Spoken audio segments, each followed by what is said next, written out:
Tchouye Bougné. Les Camerounais mangent mal et leur alimentation est pauvre en fer et en vitamine A. C'est le constat d'une enquête nationale menée par l'Agence des normes et des qualités.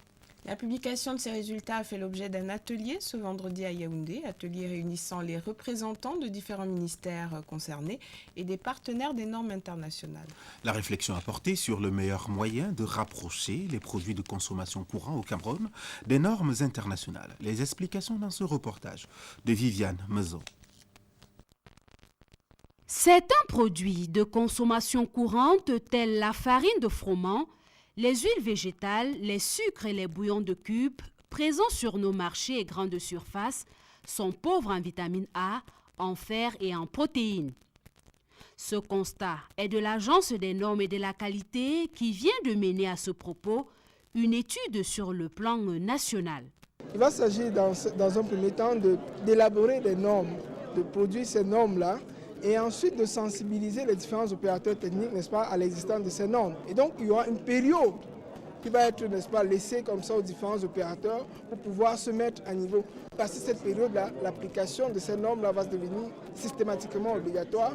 Pour les responsables des ministères du Commerce, de la Santé publique et les experts en normes internationales, l'atelier de Yaoundé se veut une plateforme de mise sur pied d'une stratégie de fortification alimentaire en vitamine A et en minéraux. Globalement, pour ce qui est des huiles raffinées, il s'agit simplement d'une cuve de prémélange entre 200 et 500 litres.